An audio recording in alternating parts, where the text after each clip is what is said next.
দেশের সবচেয়ে জনপ্রিয় এবং মহানায়ক, রাষ্ট্রনায়ক, স্বাধীনতার ঘোষক শহীদ প্রেসিডেন্ট জিয়াউর রহমান বীর উত্তমকে গৃহবন্দী থেকে উদ্ধার করে নিয়ে এসে তাকে রাষ্ট্র পরিচালনার দায়িত্ব অর্পণ করা হয়।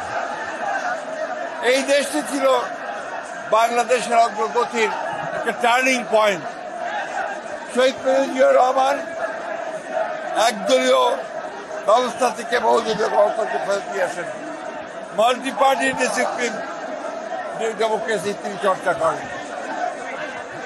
তিনি সংবাদপত্রের স্বাধীনতা দেন, বিচার বিভাগের স্বাধীনতাকে নিশ্চিত করেন এবং জনগণের গণতান্ত্রিক যে অধিকার, সেই অধিকারকে তিনি নিশ্চিত করার চেষ্টা করেন।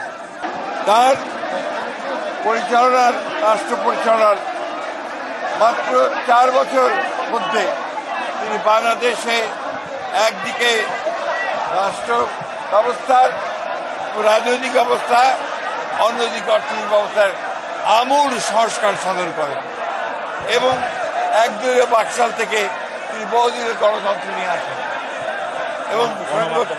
এবং সংবাদপত্রের স্বাধীনতাকে তিনি নিশ্চিত করেন। যেখানে মাত্র 4টি সংবাদপত্র ছিল সেটাকে তিনি মুক্ত করে দেন। অন্যদিকে বিচার বিভাগের স্বাধীনতাকে নিশ্চিত করেন, জুডিশিয়াল কাউন্সিল গঠন করেন এবং একই সঙ্গে অর্থনীতিতে মুক্ত বাজার অর্থনীতি চালু করেন। এই হয়েছিল শুরু বাংলাদেশের অগ্রযাত্রা। বাংলাদেশকে একটি সমৃদ্ধ, সুখী, গণতান্ত্রিক রাষ্ট্র হিসেবে নির্মাণ করার জন্য শহীদ জিয়াউর রহমান যে ভিত্তি স্থাপন করেছিলেন, সেই ভিত্তি পরবর্তীকালে বাংলাদেশের সামনের দিকে এগিয়ে যায়। আজকে যে গার্মেন্টস আমরা ফ্যাক্টরি থেকে আরএনজি সেক্টর থেকে যে অর্থ আমরা আয় করি, একই সঙ্গে বিদেশে আমাদের শ্রমিক ভাইয়েরা কাজ করে রেমিটেন্স নিয়ে আসে, তারও ভিত্তি করেছিলেন শহীদ প্রেসিডেন্ট জিয়াউর রহমান। অর্থাৎ এই খরজন্মা মহাপুরুষ তিনি বাংলাদেশের অগ্রগতির মূল ভিত্তি রচনা করে দিয়েছিলেন।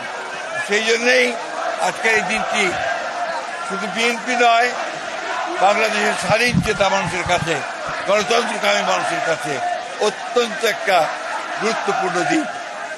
আজকে যখন বাংলাদেশে বিভিন্ন রকম এই গণঅভ্যুত্থানের পরে যখন বিভিন্ন রকমভাবে একটা প্রচেষ্টা চক্রান্ত চলছে গণতন্ত্রকে আবার ধ্বংস করার জন্য, সেই মুহূর্তে এই 7ই নভেম্বর বিপ্লব ও সংহতি দিবস আমাদেরকে সেই পথেই যেতে পারে, যে পথে সত্যিকার অর্থেই আমরা বাংলাদেশে গণতান্ত্রিক রাষ্ট্র নির্মাণ করতে পারবো, একটা সমৃদ্ধ রাষ্ট্র নির্মাণ করতে পারবো, জনগণের ভোটের অধিকারকে নিশ্চিত করতে পারবো, বিচারের অধিকারকে নিশ্চিত করতে পারবো।